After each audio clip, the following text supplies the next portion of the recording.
नवीन वर्षाच्या स्वागतासाठी अवघे काही तास शिल्लक आहे आणि अशामध्ये साईंचं दर्शन घेण्यासाठी मोठ्या संख्येनं भाविक शिर्डीत दाखल झाले आहेत। आता आपण आहोत साई मंदिर परिसरामध्ये आणि हजारोच्या संख्येने भाविक या मंदिर परिसरामध्ये साई दर्शनासाठी दाखल झालेले आहेत।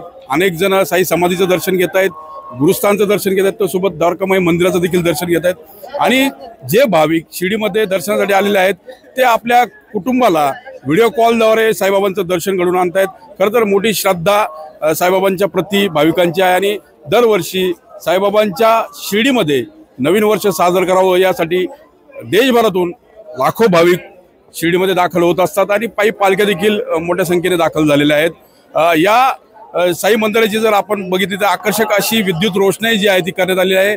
कळसाला तिरंग्या झेंड्याचं जे रूप आहे ते दाखवण्यात आलं आहे। ते सोबत सर्व जे आसपासचे मंदिर आहेत त्यांना आकर्षक अशी विद्युत रोषणाई जी आहे ती करण्यात आलेली आहे आणि याच परिसरामध्ये भाविक रात्री ठीक 12 वाजता साई नामाचा जयघोष करतात, भजन करतात आणि कीर्तनासोबत नृत्याचाही आनंद लुटतात आणि फटाक्यांची आतषबाजी करत एकमेकांना आलिंगन देत नवीन वर्षाचं स्वागत करत असतात।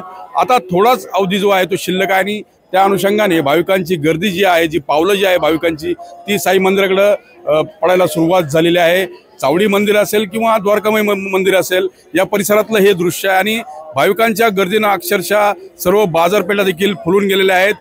खरं तर पर्यटन स्थळी मोठ्या प्रमाणात गर्दी होत असते, मात्र साईबाबांच्या दर्शनानंतर नवीन वर्षाची सुरुवात करावी या हेतूने भाविक जे आहेत ते शिर्डीत दाखल होतात आणि पहिला दिवस असेल किंवा सरत्या वर्षाला निरोप असेल साई दर्शनानं केल्यानंतर ते आपल्या पुढच्या जीवनाची सुरुवात जी आहे ती करत असतात।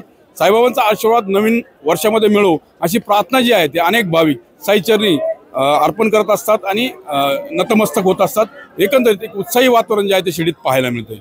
मनोज गाडेकर, TV9 मराठी, शिर्डी, अहिल्यानगर।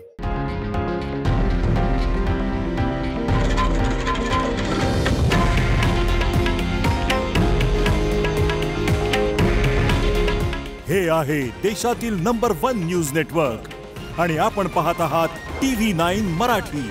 काळजी तुमची, हित महाराष्ट्राचं।